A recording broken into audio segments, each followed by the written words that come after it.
Hi, my name is Taesu Lee in Seoul National University Advanced Opto and Nanoelectronics Laboratory. My topic is top emissions QLED with improved charge balance. This is the content. First, I'll briefly introduce about QLED. Then, I'll talk about the effect of top emission structure and about controlling the charge balance. Then I'll conclude. Since the development of first-generation CRT display technology is in rapid development with the emergence of next-generation display candidates such as QLED, OLED, and microdisplay. Among them, QLEDs have advantages in realizing wide color gamut display and low fabrication costs. Currently commercialized QLEDs use QD color filters on the LCD backlight unit to convert LCD light into QDPL spectrum. However, QLED in the final sense should be the EL-type display that emits light from QD itself. QD consists of three parts, core, shell, and ligand, and each of them have their own functions. Depending on the core of QDs, we can control the emission properties. Until now, cadmium-based QLEDs have been widely studied for their superior efficiency and stability, but cadmium-free QLEDs are gaining considerable interest owing to the environmental concerns. Furthermore, there exists rising demand on high-brightness QLEDs for wide application fields. Since we need high current efficiencies for high brightness, I'm going to deal with two ways to get high current efficiency. First, by adopting a top emission structure, we can enhance the outcoupling of the light emission by reducing optical loss. And because the light emission is not hindered by the TFT arrays as in the case of bottom emission structure, we can enhance the aperture ratio. Moreover, if the thickness between the cathode and anode is well modulated, the constructive interference happens and it can multiply the light output, which is called microcavity phenomenon. Second, by injecting the equal amount of electrons and holes, we can suppress the non-radiative ultra recombination process and improve the device performance. When the excess carrier is with the excitone species, the energy of the light emission is transferred to the excess carriers, so the excitone is quenched. So we can control the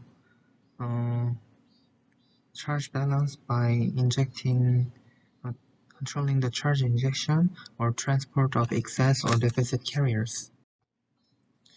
Firstly, we adopted the top emission structure to QLEDs. Before experiments, we conducted the optical simulation was conducted to find the optimal thickness of each layers. We inserted the thickness of each layer and the refractive index and the extinction coefficient of each layer into the simulation tools.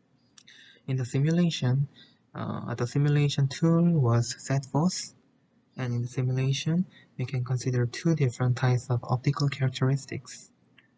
Luminance is defined to consider the normal viewing angles only, whereas the outcoupling efficiency, or EQE, considers every angle from 0 to 9 degrees. In the simulation result, we compare the luminance and outcoupling efficiency of the bottom emission structure and top emission structure depending on the charge transport layer thickness. By changing the HTL or ATL thickness, we can find the wavelength resonance condition. When the thickness is well modulated to fully utilize the microcavity effect, luminance is multiplied by 3.7-fold, whereas the outcoupling efficiency was increased by 1.6-fold. This implies that by adopting the top emission structure, we can improve every optical performance, but we can improve luminance remarkably, especially to the normal direction. After obtaining the optimal thickness by the simulation, we conducted experiments with various types of QDs to get high luminance. We used red cadmium selenide QD and RGB cadmium-free QDs to show that the top emission structure can universally improve outcoupling regardless of the emissive materials. The optimized conditions are summarized in this table. With a decrease of emission wavelengths, the cavity length also decreases to match the resonance condition. With this optimized condition, we conducted experiments comparing the top and bottom emission QLEDs. In all of the four emissive materials, the luminance and current efficiencies have remarkably improved by using the top emission structure, as shown in these graphs.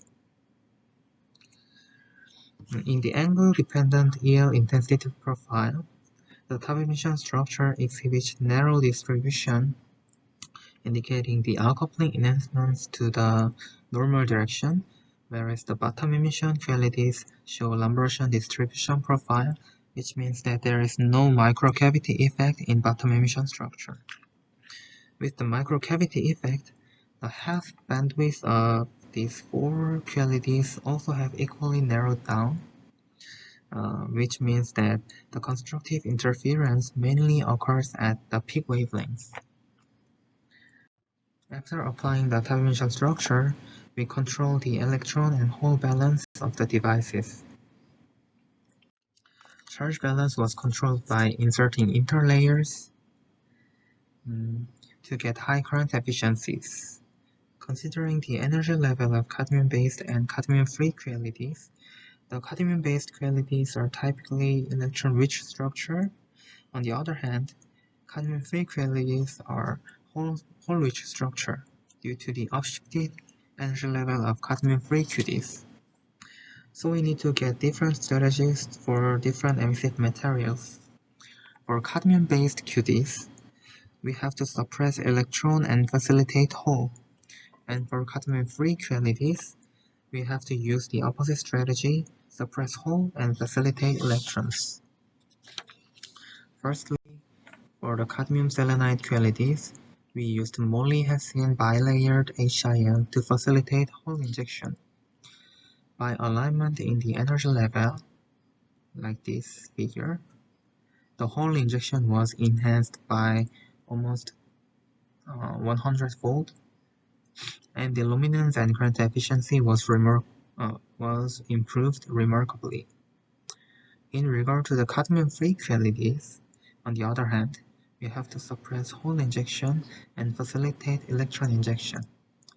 The use of this copper silicon hole-suppressing interlayer successfully modulated the charge balance at low current, and using PFN dipole layer, like this, facilitated the electron injection by reducing the injection barrier between ETL and QD. As a result, the current efficiency of these RGB cadmium-free devices have improved simultaneously. Since they matched charge balance by suppressing excess carriers, the current efficiencies were enhanced in low current regimes. All of these three emissive materials show similar trends.